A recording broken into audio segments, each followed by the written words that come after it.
Right at this moment, economics is about resource reallocation, the marshalling of entire economies to defeat the coronavirus.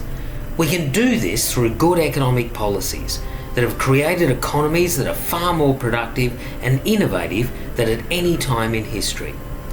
Another economic phenomenon that might be hard to see is dramatically accelerated structural change, the transformation of our lives through e-commerce.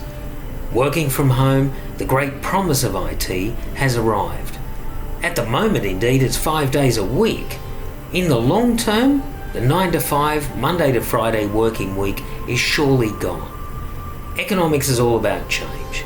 COVID-19 is a tragedy, but through economics, we can see light in the darkness.